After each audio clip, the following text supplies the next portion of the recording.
xildhibaan Ibrahim Axmed Haybe oo ka mid ah xildhibaanada golaha wakiilada Soomaaliland kana soo jeeda gobolka Gabiley ayaa maanta qada sharaf ku maamusay qaar ka mid ah xildhibaanada golaha deegaanka degmada Gabiley ee uga soo baxay xisbi xaakimka kulmiye magaalada Gabiley iyo gudida isla xisbigaasi ee magaalada Gabiley qada sharaftaasi oo ka dhacday hoteelka cusub ee Almis Hotel ee magaalada Gabiley ayaa waxa kala soo qayb galay munaasabadaasi qada sharafta ahayd gudoomiyaha golaha deegaanka ahna duqa magaalada Gabiley mudane Maxamed Amiin Cumar Cabdi bara saabka gobolka Gabiley Xamsan Maxamed Cabdi gudoomiyaha xisbi xaakimka kulmiye ee Gabiley Axmed Maxamuud Shirwa iyo mas'uuliyiin ka tirsan xisbi xaakimka kulmiye ugu horreeyna waxa halkaasi ka hadlay isla markaasina faahfaahin ka bixiyay qada sharaftan xildhibaan Ibrahim Axmed Haybe sidoo kale waxa halkaasi ka hadlay duqa magaalada Gabiley Maxamed Amiin Cumar Cabdi bara saabka gobolka Gabiley Xamsan Maxamed Cabdilaahi iyo gudoomiyaha xisbi xaakimka kulmiye Axmed Maxamuud Shirwa iyo xildhibaanada golaha deegaanka degmada Gabiley oo dhamaantood uga mahad celiyay qada sharaftan oo sameeyay xildhibaan Ibrahim Axmed Haybe waxaan isugu kan yeeray saddex qodob oo yahay sharafeedkan yare aan isugu kan yeeray waxay daaran tahay saddex arrimood ta koowaad waxa weeyaan inaynu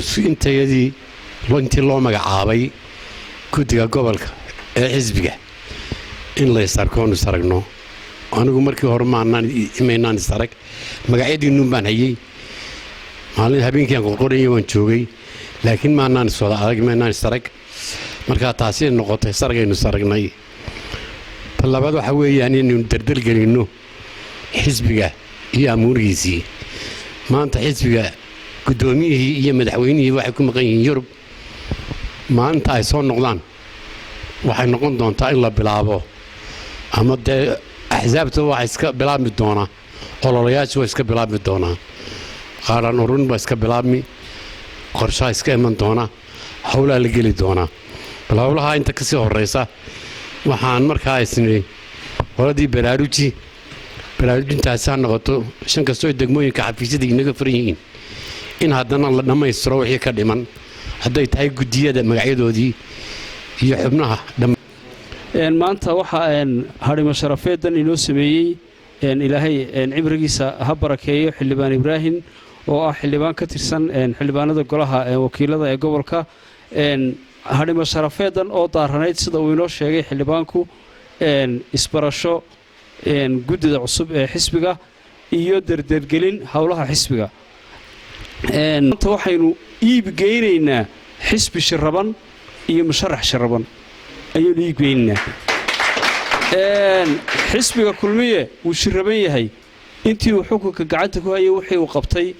waynu aragnaa dhammaan jamhuuriyadda Soomaaliland waxaana weeyaan wax taariikhda gali doonta adduunkana qofku intuu joogo wuxuu ka tagaan waa taariikh libaanka uga mahad celiyeenna xafladan qiimaha badan leh ee isugu keen yeeray maanta harimo sharafeedkan uu ugu tala galay labada qodob ee ah inay isbartaan guddidii xisbiga loo magacaabay iyo inuu wixii guubaabiyo dardaaran siiyo